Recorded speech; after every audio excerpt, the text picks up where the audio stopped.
This is Deuteronomy chapter 2. Moses is still giving his history lesson to the new generation. He explained in the last chapter that he appointed leaders over Israel to help him handle the burden. And when he came to Kadesh Barnea, they turned against him and against Yahweh by refusing to go up and fight for the promised land. Then he closed out the chapter saying that Israel stayed at Kadesh Barnea many days. Now he goes on to say what happened next. Deuteronomy 2 verse 1. Then we turned and took our journey into the wilderness by the way to the Red Sea, as Yahweh spoke to me. And we encircled Mount Seir many days.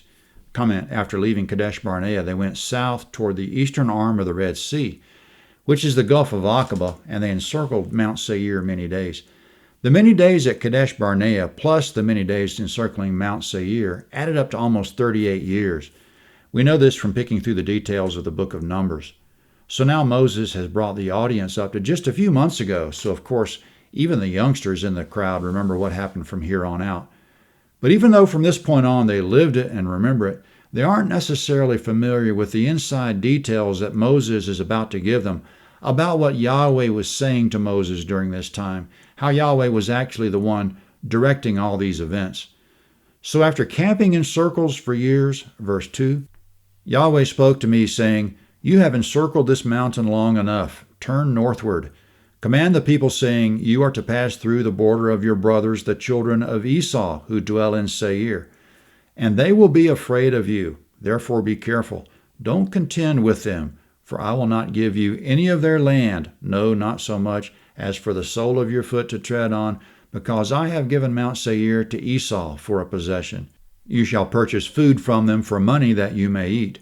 You shall also buy water from them for money that you may drink. For Yahweh your God has blessed you in all the work of your hands. He has known your walking through this great wilderness. These 40 years Yahweh your God has been with you. You have lacked nothing."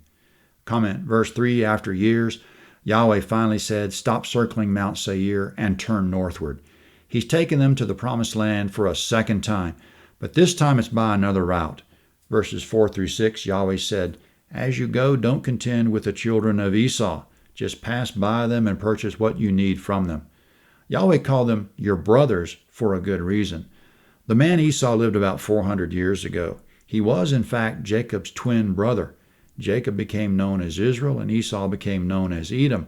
So when Yahweh says that Israel and Esau are brothers, he means the founding fathers of the two nations were actual twin brothers. The Edomites lived south of the Dead Sea in the area of Mount Seir. All this time, they never left the area their founder moved into 400 years ago. Genesis 32:3. Verse 7, Yahweh said, "You don't need to take anything from the Edomites by force because I'm still your supplier, just like I've been supplying you the last 40 years. Verse 8, "So we passed by from our brothers, the children of Esau who dwell in Seir, from the way of the Arabah, from Elath, and from Ezion Geber. We turned and passed by the way of the wilderness of Moab." Comment, Elath and Ezion Geber were definitely at the northern tip of the Gulf of Aqaba. Later on, Solomon had a shipbuilding operation at Ezion Geber, and Elath was next to it, 1 Kings 9:26. Elath is modern Eliat, which is a port city that now belongs to Israel. Verse 8, they left there and traveled to the wilderness of Moab, which means they moved about 100 miles north. They were careful not to provoke the Edomites as they went. They arrived at a place east of the Dead Sea and east of Moab in the wilderness. Verse 9, Yahweh said to me, "Don't bother Moab, neither contend with them in battle, for I will not give you any of his land for a possession, because I have given Ar to the children of Lot for a possession." Comment, Lot was Abraham's nephew. He had two sons who spawned nations, Moab and Ammon. So the Moabites and Ammonites are children of Lot. Just as Yahweh told them not to bother Edom, he's not going to let them bother Moab or Ammon. All three of them will be enemies in the future, but not now. Moab's just east of the Dead Sea, and Ammon is farther north. Ar is the chief population center of Moab. Moses takes a little detour now into the history of that area. Speaking of Ar, he says, verse 10, "The Emim lived there before, a great and numerous people as tall as the Anakim. These also are considered to be Rephaim as the Anakim, but the Moabites call them Emim." Comment, the Rephaim were an ethnic group known for their great physical stature. They went by various names depending on their locale. The Moabites called them Emim, the Canaanites called them Anakim, and the Ammonites called them Zamzummim. According to the 10 faithful spies, they were descended from the mysterious Nephilim, Numbers 13:33, but we can't take their word for it. But they were very large. King Og was one of them, as we'll see in the next chapter. When Israel captured his kingdom, they said his bed was 13 feet long. Verse 12. The Horites also lived in Seir in the past, but the children of Esau succeeded them. They destroyed them from before them and lived in their place, as Israel did to the land of his possession, which Yahweh gave to them. Comment, the Edomites took Seir from the Horites some time back, just like the Israelites are about to take Canaan. Now Moses gets back to recent history. Yahweh said to him, verse 13, Now rise up and cross over the brook Zered. We went over the brook Zered. The days in which we came from Kadesh Barnea until we had come over the brook Zered were 38 years, until all the generation of the men of war were consumed from the middle of the camp, as Yahweh swore to them. Moreover, Yahweh's hand was against them to destroy them from the middle of the camp until they were consumed. Comment, by the time they got to the brook Zered, Yahweh was complete in his campaign of extinction against the old generation. Verse 16, So when all the men of war were consumed and dead from among the people, Yahweh spoke to me, saying, You are to pass over Ar, the border of Moab, today. Comment, they're passing by Moab and entering the vicinity of his brother Ammon. Yahweh said, verse 19, When you come near the border of the children of Ammon, don't bother them, nor contend with them, for I will not give you any of the land of the children of Ammon for a possession, because I have given it to the children of Lot for a possession. Comment, Moab and Ammon were Lot's 2 sons. Ammon's the third of 3 nations Yahweh said don't touch. The Ammonites are not to be confused with the Amorites who live in the same area. The Amorites are a Canaanite tribe. Yahweh plans to destroy them. Moses goes into the bygone history of the land north of the Arnon now, verse 20. That also is considered a land of Rephaim. Rephaim lived there in the past, but the Ammonites called them Zamzummim, a great people, many and tall, as the Anakim, but Yahweh destroyed them from before them. Comment, that is, Yahweh destroyed the giant Zamzummim at the hands of the Ammonites long ago. Going on, and they succeeded them and lived in their place, as he did for the children of Esau who dwell in Seir, when he destroyed the Horites from before them, and they succeeded them and lived in their place even to this day. And the Avim who lived in the villages as far as Gaza, the Caphtorim who came out of Caphtor destroyed them and lived in their place. Comment, the Ammonites got their land by destroying the Zamzummim. The Edomites got their land by destroying the Horites. Across the way in Canaan, the Caphtorim who lived on the coast of the Mediterranean got their land by destroying the Avim. So before Israel moved in, there was already a long history of nations displacing other nations. Going on, Yahweh said to Moses, verse 24, Rise up, take your journey, and pass over the valley of the Arnon. Comment, when they cross north over the valley of the Arnon, they'll be leaving Moab and coming into the land held by Sihon the Amorite. Yahweh said to Moses, going on, Behold, I have given into your hand Sihon the Amorite, king of Heshbon, and his land. Begin to possess it, and contend with him in battle. Today I will begin to put the dread of you and the fear of you on the peoples who are under the whole sky, who shall hear the report of you and shall tremble and be in anguish because of you. Comment, coming up, even though Moses knew Sihon was about to go down, he didn't attack. Instead, he made an offer of peace, knowing from Yahweh that Sihon wouldn't accept.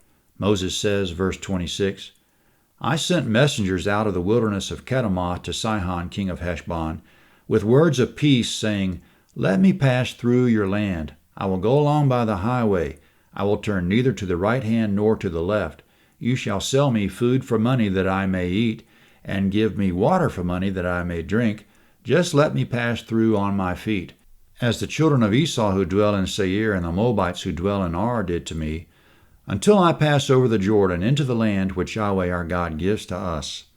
Comment, that was the offer of peace, but Sihon wouldn't have it. Verse 30, But Sihon, king of Heshbon, would not let us pass by him, for Yahweh your God hardened his spirit and made his heart obstinate, that he might deliver him into your hand as it is today. Yahweh said to me, Behold, I have begun to deliver up Sihon and his land before you. Begin to possess it, that you may inherit his land. Then Sihon came out against us. he and all his people to battle at Jahaz. Yahweh our God delivered him up before us, and we struck him, his sons, and all his people. We took all his cities at that time, and utterly destroyed every inhabited city, with the women and the little ones. We left no one remaining. Only the livestock we took for plunder for ourselves, with the plunder of the cities which we had taken.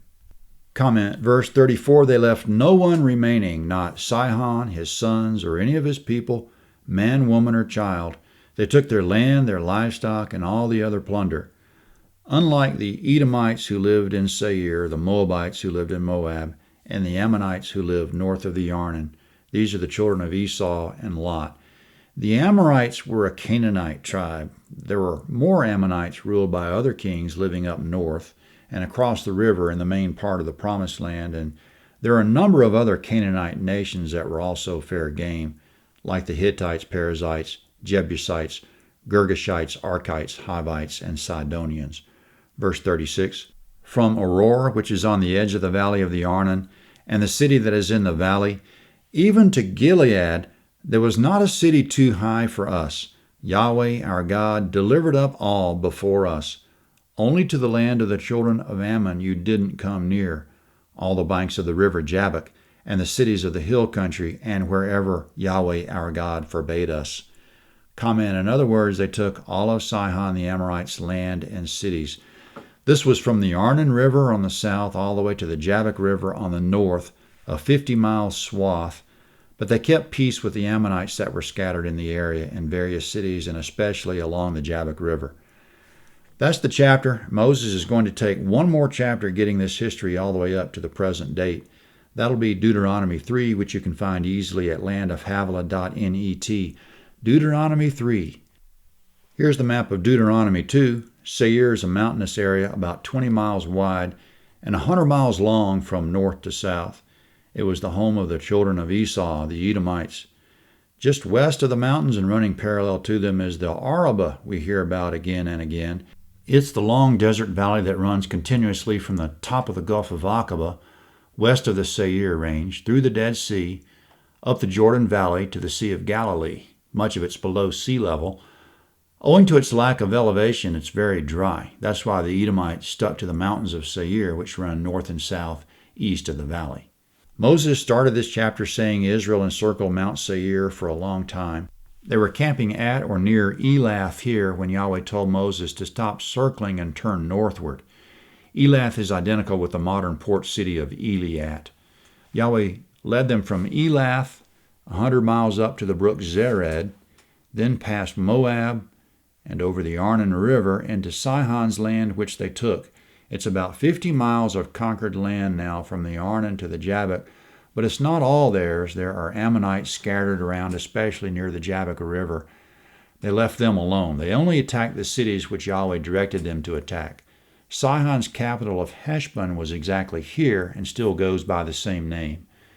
Moses is delivering this message to Israel at their present camp, which is here. See you for Deuteronomy 3.